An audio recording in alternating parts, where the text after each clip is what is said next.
Coffee Break Spanish, Lesson 78. Buenos dias, how you do? We got something for you. A bit of Spanish you can try. It's not hard, now don't you cry.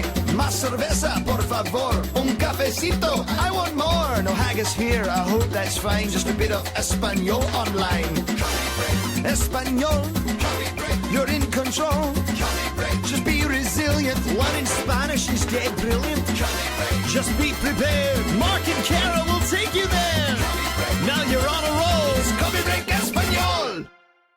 Buenos días. Hola a todos. ¿Cómo estás, Mark? Yo muy bien. ¿Y tú? ¿Qué tal estás? Fenomenal. You are, of course, listening to Coffee Break Spanish, the podcast which brings you weekly servings direct from Scotland of the Spanish language, allowing you to learn the language at your own pace. This is lesson 78, and although we're nearing the end of the course, there's still plenty to cover. This is the episode when we'll finally be talking about the famous subjunctive and explaining how it's formed and some of the ways in which it's used. I look forward to it. Let's not waste any more time. ¿Estás lista, Cara? Sí, Mark, estoy lista para aprender español con Coffee Break Spanish. Coffee Break Español. So as we join Maria Jose and Andrew this week, they are having dinner in a restaurant or in a tapas bar, and they're talking about the tapas that they're eating and also about what's coming up this week in their lives. Now, things do seem to have moved on a little in their relationship, as you'll probably pick up from the conversation. Have a listen, and the one thing I'd like you to listen out for this time, in addition, obviously, to trying to understand as much as possible, is how you say, "That's life" in Spanish. So, Cara, I'll be asking you about that at the end of this conversation. Okay. ¡Ay, qué ricas están esas gambas! Sí, ¿cómo se llaman? Son gambas al ajillo. ¿Y esto qué es? Esto es tortilla. Ah, claro que sí. ¿Ya has probado los boquerones? No me gustan mucho. Prefiero los calamares. Bueno, ¿qué vas a hacer esta semana? Michael llega el martes, ¿verdad? Sí, su curso empieza el jueves, pero tiene que matricularse el miércoles, así que le voy a acompañar al ayuntamiento. ¿Y además de eso? Pues, además de eso, no voy a hacer mucho, porque tú no vas a estar aquí. No digas tonterías. Necesito ir a Madrid para la conferencia. No tengo más remedio que ir. Pero vuelvo el sábado y tú podrás ver mucho a Michael, ¿no? Sí, pero prefiero verte a ti. Así es la vida. Sabes, estas albóndigas no son tan buenas como las que comí la semana pasada con mi hermana en el bar Colón. ¿De verdad? Entonces tenemos que ir allí. Sí, cuando vuelva de Madrid iremos tú y yo juntos. Iremos antes de que te vuelvas a Inglaterra, ¿vale? Sí, vale. La verdad es que no tengo muchas ganas de volver a Inglaterra. No te preocupes, ya hablaremos de eso. So, Cara, did you spot the phrase for "that's life"? I did so. Is it así es la vida? Así es la vida. Exactly. Así meaning like this is the life. Así es la vida. That's life. Note, however, is different from saying, this is the life. As you're sitting back with your cocktail or just your cup of coffee in a beautiful Spanish-speaking part of the world, you can say, eso sí que es la vida. Eso sí que es la vida. And if you have trouble remembering that phrase, just think of socks, having a lovely pair of socks that you really like. What? Socks. Eso sí que es la vida. Eso sí que es, like socks. Eso sí que es la vida. It literally means that, yes, that it is life. Okay, it is the life. Eso sí que es la vida. So we're just spelling out the word socks. Absolutely. And notice that you're spelling it in English because the word for socks in Spanish is... Calcetines? Yeah, calcetines. Calcetines. So just think, eso sí que es la vida. Eso sí que es la vida. Yeah, you've got to try and do it without spelling out the word socks, okay? Eso sí que es la vida. Eso sí que es la vida. Yeah. Eso sí que es verdad. This really is true. Eso sí que es verdad. Eso sí que es verdad. Okay, so this really is true. It's a really nice way of saying this really is, and then whatever. Brilliant. Could you say that? Eso sí que es fenomenal. Eso sí que es fenomenal. Okay. I like this phrase. You get the idea. Eso sí que es la vida. Eso sí que es la vida. And how do you say that's life? Así es la vida. Yeah, exactly. Like this, así es la vida, is the life. Así es la vida. Así es la vida. Compared to eso sí que es la vida. Eso sí que es la vida. Another way, just while we're talking about these kind of phrases, another way of saying this would be using the verb chuparse. Chuparse means to suck. So, for example, chuparse el dedo is to suck your thumb. And if we said, que vida nos chupamos, it means what a life we're having here, because we're sucking out every bit of good from life. Que vida nos chupamos. ¿Qué vida? Sí, que vida nos chupamos. ¿Qué vida nos chupamos? And one final one, and we're getting a little bit biblical here, because jauja, Jauja. yeah, it's quite a difficult word to say. Jauja is the word for the promised land. Jauja. Jauja. So you could say, esto es jauja. Esto es jauja. This is the promised land. This is heaven? Yeah, this is heaven, exactly. So we've got lots of, we've got que vida nos chupamos. ¿Qué vida nos chupamos? Eso es jauja. Eso es jauja. And this is the life. How do you say that? Eso sí que es la vida. That's it. And just to double check, you know the other one. How do you say such is life? Así es la vida. Exactly. So we've covered quite a lot here, and we've not even gone through the conversation. The conversation begins, and obviously they're having tapas. They talk about a few different types of tapas. Gambas, which are prawns. Gambas al ajillo. Garlic prawns? Yep, garlic prawns. So gambas al ajillo. Gambas al ajillo. Yeah. Then we talk about tortilla. Tortilla is tortilla. It's tortilla. Yeah, it's a Spanish omelette with potatoes and onions and eggs, obviously. And los boquerones. Los boquerones. That's right. Boquerones are anchovies. The other thing that was mentioned was albóndigas. Albóndigas. Albóndigas, that's right. They're meatballs. All this talk of food is reminding me of episode 20, I think, which we brought you live from a Spanish restaurant. But let's get on with talking about the conversation, because after the discussion of the tapas, Maria Jose and Andrew are talking about the arrival of Andrew's friend Michael. So he's coming to study Spanish, and basically Maria Jose is going off to a conference, and Michael will be spending time with Andrew over the course of the week. However, let's move forward to a part in the conversation where Maria Jose is talking about when she comes back from Madrid. She says, Cuando vuelva de Madrid, iremos tú y yo juntos. So they're going to go together to this Bar Colón where they make really nice albóndigas. But she said, Cuando vuelva de Madrid. Cara, how do you normally say, I come back or I return? Vuelvo. Vuelvo, the ending being O. But she said, Cuando vuelva. Cuando vuelva. Vuelva, exactly. Cuando vuelva, when I return. Now that vuelva there is the present subjunctive, and it's used because it's combined with the word cuando. When I come back from Madrid. Now, before we go into this in great detail, I need to explain that the subjunctive is often used in situations where there's a little doubt involved. Okay, so in this situation, we could suggest that cuando vuelva de Madrid, when I come back from Madrid, but I actually might not come back, so I better use the verb that I need to use to suggest a little doubt exists, which is the present subjunctive. So, cuando vuelva de Madrid. Cuando vuelva de Madrid. And then it goes on, iremos tú y yo juntos, so we will go together. But this vuelva part is the present subjunctive, and it's used when you're linking it with cuando. So when referring to a future time, the verb has to be in the present subjunctive.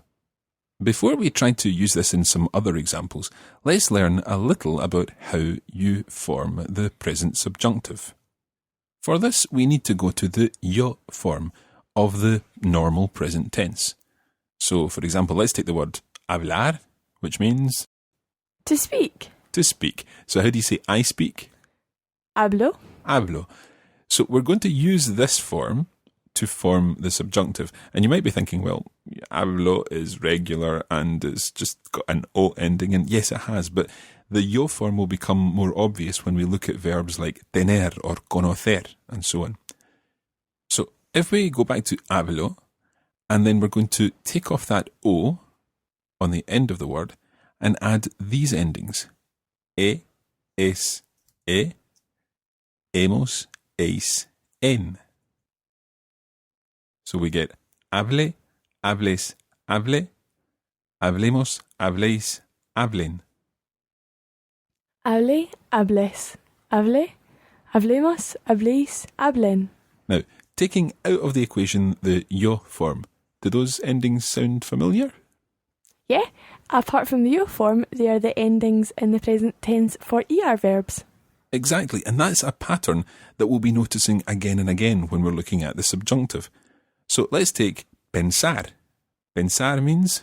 To think. Yeah, and what do we know about pensar? It's a particular type of verb. It's a radical stem changing verb.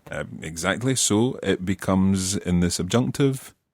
Piense. The tu form, Pienses. the ella form, Piense. and keep going. Piensemos. Pienséis. Piensen. Oh, sorry. Pensemos. Penséis. Piensen. Muy bien, well done. That's exactly right, because with the radical changing verbs, the change doesn't happen in the nosotros and vosotros form. So pensar becomes piense, pienses, piense, pensemos, penséis, piensen. Piense. Pienses. Piense. Pensemos. Penséis. Piensen. Exactly. Right, let's now look at an example verb which ends normally in ER, and an infinitive which ends in ER. Let's take vender. Okay? Vender. Now, vender in the subjunctive, listen to what happens. Venda, vendas, venda. Vendamos, vendáis, vendan.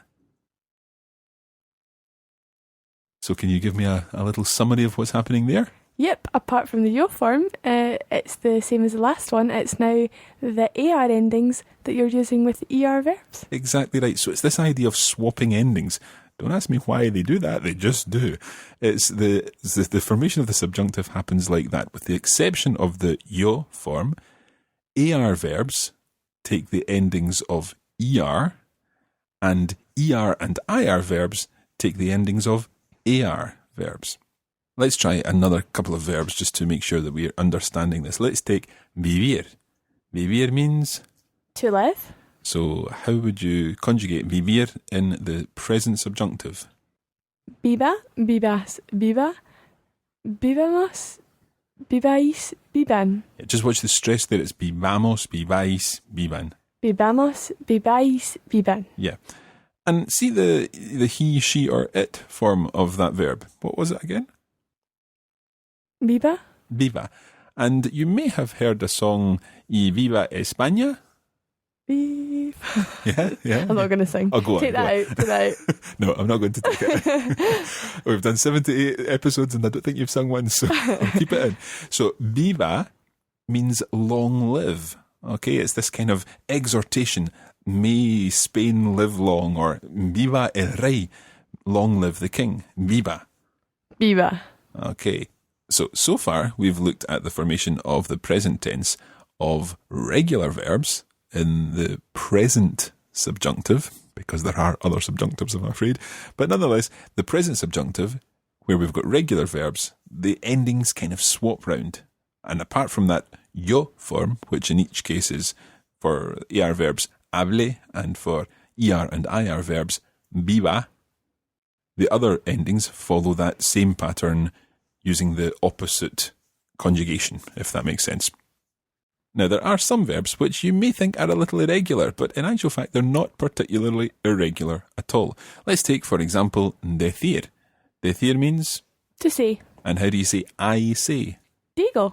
So, you'll remember now that we said we go back to that yo form to form the present subjunctive. So, if we take I say as digo, and because it's an IR verb, we're going to use the a endings. So, I say in the subjunctive is Diga. diga. Okay? So, diga, digas, diga, digamos, digáis, digan. Diga, digas, diga, digamos, digáis, digan. Now, diga, does that make you think of anything? When do you use the word diga? On the phone? Yeah, you say it, diga, when you answer the phone. Literally, it's the present subjunctive, but it's also the command form. The polite command form, or the polite imperative, simply uses the present subjunctive. So, for example, if we take siga todo recto, Go straight on. yeah, and siga comes from the verb seguir, and if you go to the yo form of seguir, it's sigo. So that's how you get siga, sigas, siga, sigamos, sigáis, sigan. Brilliant. Isn't it very, very straightforward when you think about it? It really is. So you go to the yo form, regardless of what the yo form is. Take conocer, to know, when you know a person. And what do you get to say I know? Conozco. Conozco. So how do you think the present subjunctive of conocer would work? Conozca. That's right. Conozca, conozcas, conozca, conozcamos, conozcáis, conozcan. Conozca, conozcas, conozca, conozcamos, conozcáis, conozcan. Conozcan, exactly. So it is really straightforward. There are a few verbs which are actually completely irregular, like ir, no surprise there, like saber as well. But we'll come to these in good time. Don't worry about them just now. Let's get back to cuando vuelva de Madrid. When I get back from Madrid, we will go, you and I, okay? So cuando vuelva. Cuando vuelva. Vuelva comes from volver. You go to vuelvo, the yo form, and then swap the o for an a in this case because it's an er verb. Vuelva, vuelvas, vuelva. And after vuelva, we need to think a little carefully about what the nosotros form of volver is.